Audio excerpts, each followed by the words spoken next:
हंगामा मचा है। मैंने अपनी आंखों से देखा और जो मेरे कैमरे में कैद है, जिसके बदले कहा गया है कि मेरे खिलाफ एफआईआर हुई है, मैं कॉपी का इंतजार कर रहा हूं, देखता हूं। डरूंगा नहीं, डरूंगा नहीं।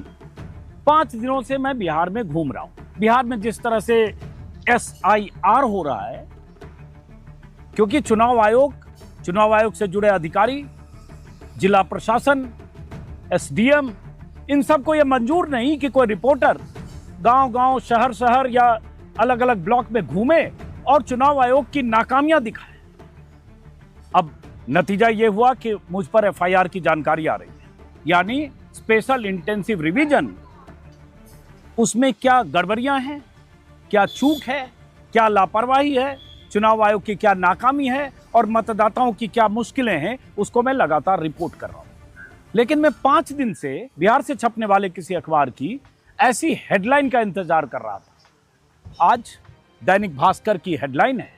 इस हेडलाइन में और इस खबर में वही बातें कही गई है जो मैं 5 दिन से कह रहा हूं, और उसके पहले से राजीव रंजन, जो माहौल क्या है के लिए रिपोर्टिंग कर रहे हैं बिहार में, न्यूज़ 24 के शानदार जर्नलिस्ट हैं, वो कह रहे हैं। या दिखाए या बताए कि कैसे वोटर परेशान हो रहे हैं, कैसे बीएलओ परेशान हो रहे हैं, कैसे बीएलओ दबाव में काम कर रहे हैं और कैसे अधूरे फॉर्म भरे जा रहे हैं, कैसे चुनाव आयोग की गाइडलाइंस की धज्जियां उड़ाई जा रही है और कैसे चुनाव आयोग ने जो दिशा निर्देश दिए हैं उन दिशा निर्देशों को ताक पर रखकर फॉर्म भरवाए जा रहे हैं। वो चाहता नहीं है कि इसकी रिपोर्टिंग हो। हम लोग यही कर रहे हैं और यही पत्रकारिता का मूल धर्म है और ये किया ही जाना चाहिए। ये करोड़ों लोगों के मताधिकार का सवाल है।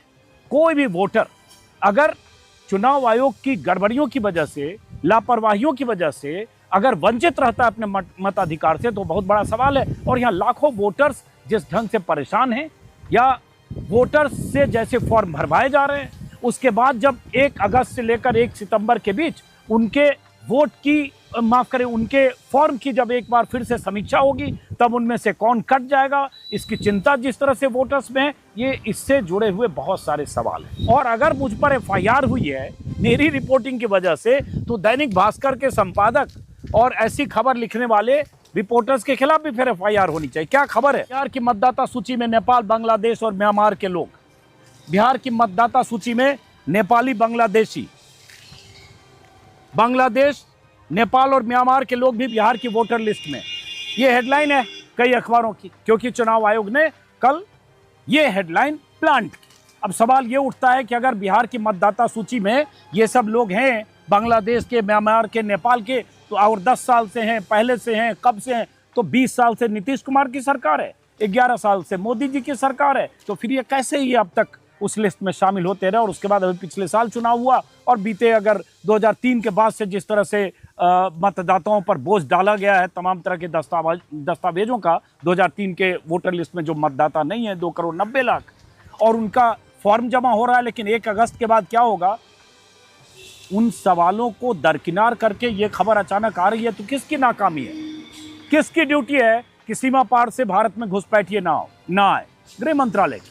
ये चुनाव आयोग चाहता है, लेकिन चुनाव आयोग नहीं क्या चाहता है जो खबर छपी, जैसे दैनिक भास्कर ने खबर छापी, हेडलाइन है अवैध वसूली, रिसीविंग भी नहीं मिल रही। इसमें भास्कर का दावा है कि राज्य भर में भास्कर के 100 से अधिक रिपोर्टरों ने लिया जायजा, और इसमें भास्कर में ही बेगूसराय का पन्ना है।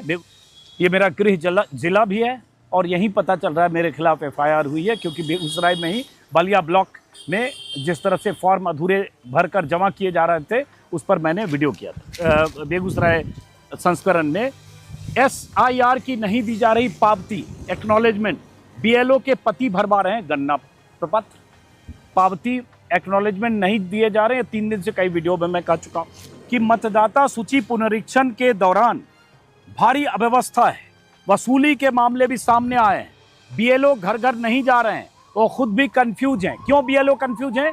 क्योंकि चुनाव आयोग से जुड़े अधिकारी, जिलाधिकारी, ईआरओ और जो भी हैं, वो तरह तरह से उनके स्टैंड बदले हैं। पहले कहा गया था बिना दस्तावेज के नहीं जमा होंगे, फिर उसमें ढील दी गई, फिर कहा गया जल्दी जल्दी जमा करो, फिर धक्का-धक जमा करो, फिर बिना फोटो के जमा करो। इसकी वजह से कंफ्यूज है। सूत्रों के अनुसार बिहार में चल रही वोटर लिस्ट की गहन समीक्षा के दौरान बड़ी संख्या में विदेशी नागरिकों की पहचान हुई है, सूत्रों की खबर है। और इसी में है कि रविवार को भास्कर के 100 से अधिक रिपोर्टरों ने पुनरीक्षण कार्य का जायजा लिया, कहीं भी पावती रसीद नहीं दी गई। ये मैं बार बार कह रहा हूँ कि रसीद नहीं दी जा रही है, एक्नॉलेजमेंट नहीं दिया जा रहा है। तो इसमें है कि इस भीड़ में कई मतदाता ऐसे थे जिनके पास 11 में से कोई दस्तावेज नहीं था, वो अभी भी आधार को सब कुछ मान रहे थे। कई मतदाता ऐसे भी थे जिन्हें फॉर्म भरना नहीं आता, उनके अधूरे फॉर्म भी बीएलओ जमा करते दिखे। और नहीं घरों पर स्टिकर चिपकाया गया, अधिकांश जगहों पर बीएलओ घर जाने के बजाय किसी पेड़ या सरकारी भवन में बैठे दिखे, मतदाताओं की भीड़ दिखी। जबकि चुनाव आयोग कहता है कि हर घर में हर मतदाता के पास बीएलओ 3 बार जाएगा, 3 राउंड जाएगा। और यहाँ हजारों नहीं लाखों ऐसे घर होंगे जहां बीएलओ नहीं जा पा रहे हैं। और मैं बीएलओ को भी कसूरवार नहीं समझूंगा, उन पे इतना बोझ डाल दिया गया। एक बीएलओ के ऊपर 1000 से लेकर 1300 वोटर्स के बारे में पता करना, उनका फॉर्म भरवाना, दस्तावेज जमा करना, और 15-20 दिन के भीतर भी नहीं, 15 दिन के भीतर सारा जमा करना, ऐसा टारगेट दिया गया, जबकि 26 जुलाई तक का टारगेट। अब ये भास्कर कह रहा है कि उनके अधूरे फॉर्म भी बीएलओ जमा करते दिखे। यही मैंने बलिया प्रखंड में रिपोर्टिंग के दौरान वीडियो दिखाया था कि बीएलओ अधूरे फॉर्म जमा कर रहे थे, वो अपलोड हो रहा था, जो मैंने अपनी आंखों से देखा और जो मेरे कैमरे में कैद है, जिसके बदले कहा गया है कि मेरे खिलाफ एफआईआर हुई है, मैं कॉपी का इंतजार कर रहा हूं। और उस आधार पे तो भास्कर ने खबर छापी, तो एफआईआर भास्कर के खिलाफ भी होनी चाहिए। चुनाव आयोग की हट धर्मिता की वजह से जो एसआईआर में गड़बड़ियां हो रही है उसको एक्सपोज करूंगा। ये मैंने चुना, और वो चुनने का नतीजा है कि मैं यहाँ गांव में कहीं खाट पर बैठा हूँ, और उसी का नतीजा है कि खबर आ रही है कि मेरे खिलाफ एफआईआर हो गई है। तो मेरे लिए तो बेहतर होता कि कल जब मैंने परसों जब वीडियो रिकॉर्ड किया और मेरे पास जब एसडीएम का और वीडियो का जब फ़ोन आने लगा कि आप ये जो वीडियो आपने रिकॉर्ड किया उसको डिलीट कर दीजिए, उसको अपलोड मत कीजिए, तो मेरे लिए आसान काम था कि उनकी बात मान लेता, उनके प्रभाव में आ जाता, वो वीडियो को डिलीट कर देता या अपलोड नहीं करता डर कर। लेकिन मुझे लगा कि मैंने जो रिकॉर्ड किया उसमें तथ्यात्मक तौर पर गलत नहीं है, वो चुनाव आयोग के अधिकारियों की व्यवस्था में कमी है, उसको एक्सपोज करना मेरा काम है, वो मैंने किया।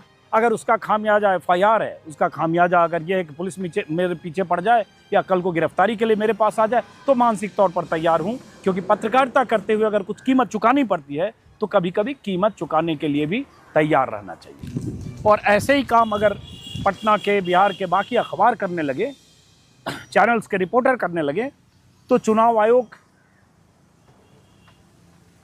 की मुस्तैदी थोड़ी दिखने लगेगी और जो नाकामियां और खामियां हैं उसको करेक्ट करने की कोशिश शायद होने लगे। और अगर इसमें कुछ गड़बड़ी की गुंजाइश है तो उस गुंजाइश पर भी एक तरह से अंकुश लगेगा। तो हो सकता है रुकना पड़े तो रुकूंगा, देखता हूं, डरूंगा नहीं।